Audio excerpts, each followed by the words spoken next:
on Man's house, you will see a big building out there that they had started pullets. And he would hire a lot of the young boys around Manchester to go in at night and catch those started pullets, and then they'd take them on to people who bought them. There were two other places where they had the started pullets from little chicks. And one was where Thompson's Pizza is now in Chelsea, and the other one is 308 Ashley in Ann Arbor. When the ladies would come to get their feed for their chickens, they would have to look at the feed sacks because the feed sacks had pretty prints on them, and they might want to make a dress or an apron or whatever. And my dad would have to pile these feed sacks around and around so they could get maybe two alike or whatever they wanted. It was fun watching it. In 1970, the hatchery was starting to struggle due to Merrick's disease. And Merrick's disease was a disease that killed chickens. And during that time, the health department also had a warning. Cholesterol was bad for your health. And there were the eggs. So that was the demise of the hatchery. He received many awards in poultry, marketing. He was president of the Exchange Club and the Optimist, president of the Manchester Board of Education from 1954 to 1975. He was president for 22 years. He was also president of Emmanuel Church. The high school was built in his tenure, and that high school is where the Riverside School is now. The ground was broken in 1954, and the school opened in 1955, and I was the first class to graduate in that building in 1956. Klager School opened in 1968, and he cherished the fact that that school was named after him. On to my mother, Margaret. Mother attended Manchester schools. Of course, her family didn't have a car. She had 4 sisters and 2 brothers. They all worked in the area, and her father died, and so she had to quit school. And she went to work at the chair factory. She used to tell me about all the walking that her and her friends would do in Manchester. They would walk to the cemetery. They would walk all over town, stop and have a cold drink, and that was their entertainment. She went to Arbeiter meetings, and the Arbeiters was above the laundromat. She was a member of the Eastern Stars. My dad would drive over from Bridgewater in his car and meet my mom. They were married in October 25th in Fostoria, Ohio, by my uncle, who was a Lutheran minister. After she was married, my mom learned to drive a car, and she had a little green coupe, and oh, that was fun to ride in. She was a stay-at-home mom. She entertained a lot because my dad's business required that. She later went to work at the hatchery and candled eggs. And what that was is putting the egg up to a light and seeing if it was fertilized. The ones that were not fertilized were thrown out because they were rotten. Myself, well, I grew up in Manchester, and when I was little, I liked to ride my bike. I rode it all over town. My mother didn't worry about where I was. She didn't worry about the fact that somebody would snatch me. So anyway, I would visit the older people in my neighborhood. And they were Tilly and Bill Widmeyer and Mary Calhoun. Well, Tilly and Bill had an outhouse, which I loved to go in because Bill would put show bills from the theater in that outhouse, and I could go up and look at all the movie stars. Mary Calhoun had a pump out in her yard, and you could pump water, oh, and it was so nice and cold, in a little tin cup. How much fun. I used to like to hang May baskets, run around with my friends, and we would play hopscotch and dolls, and I played with my dollhouse. Read, I was a reader, still am. Well, I remember when the war ended. We waved the flags and we walked uptown, and we had some ice cream. We also stopped in Charlie Seckinger's grocery store because the stores were open that night. And he had a big wheel of cheese, and he would always cut off a little slice of cheese for us. I took elocution lessons in Jackson, which were speech lessons, and I recited poems and stories at mother and daughter banquets. I took piano lessons from Jessie Freeman, and Jessie had where she lived and her piano studio down by the edge. There was a house down there, which has since been torn down. I also took lessons from Hazel Davider. Polly Brokaw and I took ballet and toe lessons for a few years, and we had such a good time. I was a Brownie and a Girl Scout. I liked to get involved in things that were going on. I loved school. I was secretary of my class. I was treasurer of the student council my freshman year. And my job was to pay the referees. I'd have to pay the football referees and the basketball referees. And on Monday morning, Bob Maston was the principal, and he would come in, he would have me come in, and we would count the money that we took in at the games. And my mother would have to pick me up at noon, and we would go to the Union Bank and deposit the money. I can't ever imagine that happening now. I like to go to out to Wampers Lake, and I was able to dance with a band of Louis Armstrongs. That was at Alley's Resort in Wampers. The fair was also fun because in the beginning it was in the school. And there were so many activities you could get involved in. You could bake, show your best baking abilities, show your best garden produce, and the children from school could take all their pictures that they made and show them. What fun it was. Then there was a tent show, and that tent show was called Toby, Ora, and Bill. And it was behind the Emmanuel Church where the phone company is now. And they would have it for a week, and all the kids would go and watch the shows. However, at intermission, they would sell Cracker Jack. And in the Cracker Jack would be little tickets. And then after the show, you could go up and see what you won. Maybe a dish, maybe a glass.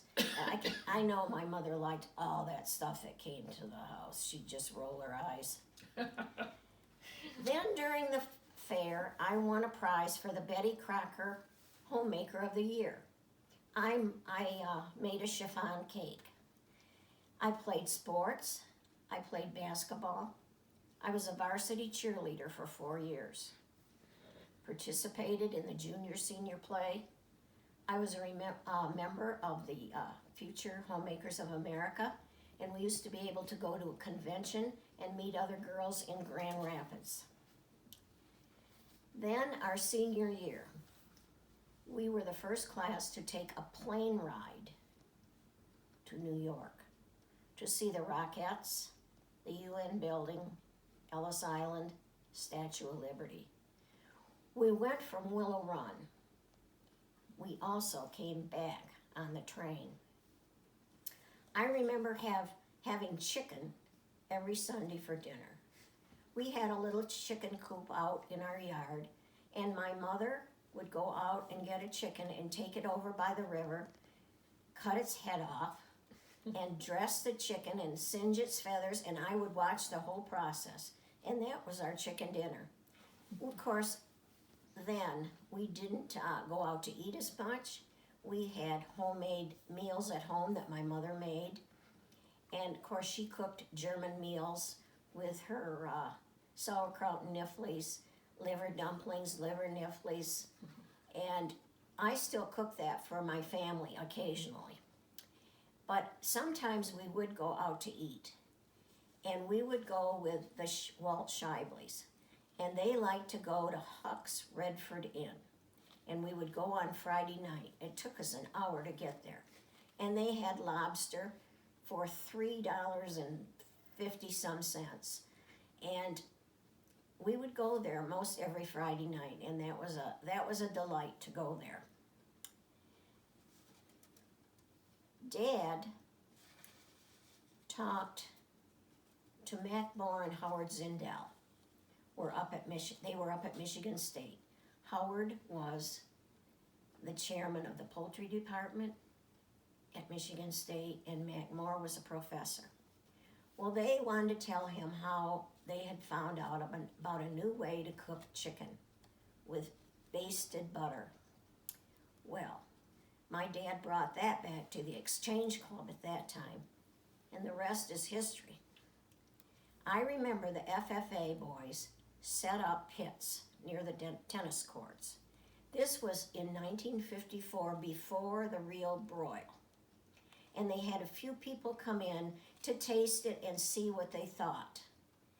And my mom and Gene Jones happened to see a coleslaw recipe in the Detroit Free Press that was put out by the Women's City Club, which is no longer in existence because I tried to contact them.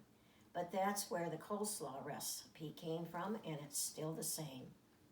The profit that first year was $1,075 for the fence for the athletic field. Then my dad, when he was doing the chicken broil, he used this big frying pan that he had made in Bridgewater by Sandy Sanderson. And during the broil, he would put shortening in the frying pan. He would put in a sack some flour and salt, and he would add the gizzards, the livers, and the hearts and shake them up and fry them in that frying pan for all the workers, and they really liked that. They were very good. And then there's Dave. Dave came from Detroit. He was born in January 15th, 1938. He was a year older than I was. His folks had a grocery store in Detroit, and at the time, later, they decided they needed to move away from Detroit. So they came out to 6200 Ernst Road, and Bill Reno, who was a farmer on Silver Lake, talked them into coming, and out they came. I met Dave when we were 8th graders, and the country kids all over in the area used to come into town, and we would have a fun day.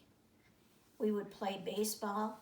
It was called a field day, a baseball game, sack races, and then we would all eat our sack lunches together.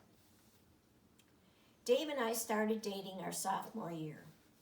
We both graduated in 1956, and we went on to Michigan State. Dave got an associate degree in 1958 because his mother passed away and he had to leave school. He then went on to Eastern Michigan and received his bachelor's degree in 81. I graduated in 1960 with a teacher's degree and went on to get my master's in 1975. We were married at Emmanuel Church. Our reception was at the Tecumseh Country Club, and I remember we had little tea sandwiches and punch. That was the time, that was what happened during that time. I also remember going to Hornings. Hornings were where you'd wait for people to line up in front of somebody's house that had just gotten recently married. You would line up and honk your horns going on into their home. They had usually homemade pretzels and beer outside at night, but that didn't last too long, but it was fun. I taught in Chelsea for 2 years. Dave worked at the Jackson Finance Company. We then moved to Bridgewater next door to the hatchery. Dave worked at the hatchery. And along came Craig in 63 and Amy in 64. We moved to Manchester a couple of years later at 499 Furnace Street, and that was next door to my mom and dad. Dave was chairman of the Planning Commission. He was mayor of Manchester from 1970 to 1978. He was treasurer of the school board, manager of Great Lakes Bank Corp. He underwrote loans and assisted branches. He was president of the Manchester Optimist and publicity chairman for the Chicken Broil. He was also responsible during that time for 2 handicapped adults. One, he was a guardian, and one was a representative payee. These disabled people lived in group homes in Chelsea, and later they moved to Ann Arbor. Well, he was instrumental in getting these group homes started, where clients worked in Bridgewater, and they made Ford panel sides. And my daughter-in-law worked there when she was a senior in high school and has stayed with this company, and they are now known as Michigan Ability Partners. And she is now the CEO of Michigan Ability Partners, where they worked with disabled people and veterans.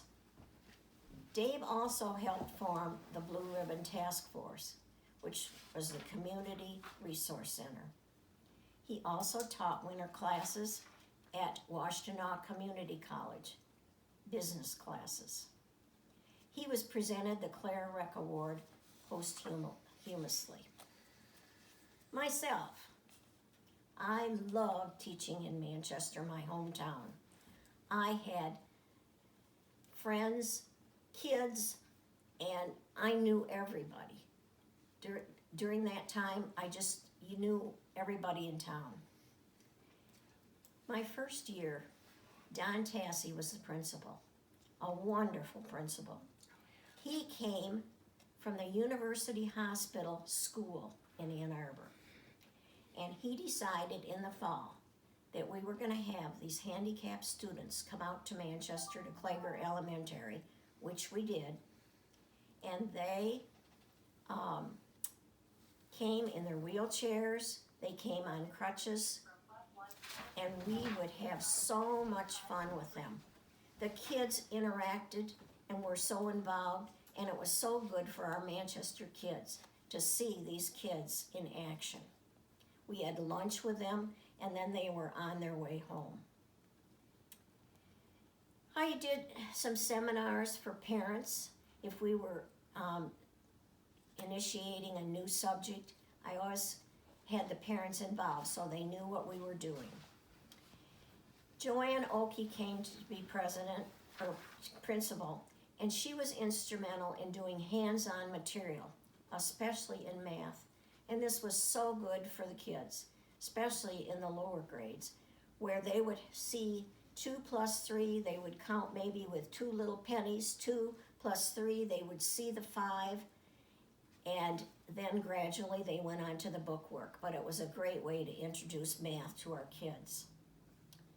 I had parents involved coming to school a lot. They helped me. Nancy Bielmeyer was a special person. She came and made a cake for the 100th day of school with sparklers on it, and the kids each had a slice of cake. Now, on this day, the kids would count by 1 to 100, 10s to 100, 2 to 100, 5s to 100. What a special day. Another special day at school was the Fun Fall Festival, where we had a cakewalk, fish pond, bobbing for apple, haunted house, which Betty and Jerry Mann were very instrumental in doing at the school. Dave and I retired in 1999, and then we traveled.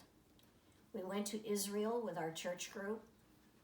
We went to Germany, and in Stuttgart I was able to see where my great-grandparents' home was located. When we went to Ireland, Dave was able to see where his great-grandparents resided at Maguire's Bridge in Northern Ireland. We also went to Switzerland and England. We took the children on many trips, rented cottages, went to Disney. After Dave's death, Marge Scully and I traveled a lot. We went to New Orleans. We went to Washington, to California, on the East Coast and on the West Coast, looking at everything we could see. Many trips to Detroit, Belle Isle, and the beautiful, beautiful churches in Detroit and Hamtramck. Took trips north, up to Leelanau, Traverse City. I am also a member of the 20th Century Club, and on April 10th, 2001, we placed a capsule in the grounds near the village offices. And in that capsule, many organizations, the village, the township wrote letters, even school children wrote letters about what was happening during their days. We added a Manchester Enterprise, a Detroit Free Press, and an Ann Arbor paper. So hopefully that will be opened in 100 years. I wrote a book with my friend Teddy Grebe while we were still in teaching. It was called The 100 Days of School. And it consisted of activities teachers could use in promoting the 100th day of school. And we went to Grand Rapids to the Reading Council and presented our book. And we also went to the math conference, the Michigan Math Conference, and presented it because there were many math ideas in there. I was named Teacher of the Year in 1989. Dave and I taught confirmands at Emmanuel, which we both enjoyed. We were both on church council, search committee, and I was chairman of the Gifts and Memorials. In my lifetime, yes, Manchester has changed a lot. With the food we eat, mostly at home during my early days, and now it's so easy to go to the restaurant and eat or run down to the market and get something already prepared. The store stayed open one night a week, which was fun during my younger days. We'd like to go to Haller's Meat Market and get a hot dog, or go to Grossman Huber's and get our windshield washed and our gas pumped. I went to Shaver's Jewelry Store, and I took my charm bracelet there to have my charms soldered. We'd go to Jan and Jim's to eat or have a Coke, Walsh's, Don's Beef Buffet, I can't name them all. And of course, Eisenhower Grocery Store and Seckinger's for that piece of cheese. We don't have as many of those food choices as we did then, but I believe Manchester is on the road to being dynamic again. The Historical Society, the village, the merchants are putting forth a great deal of effort. And hopefully, Manchester may become a city in my lifetime. People are so friendly in this area in Manchester and so caring. It's always been a caring community. My life has been my faith, my family, and my church community.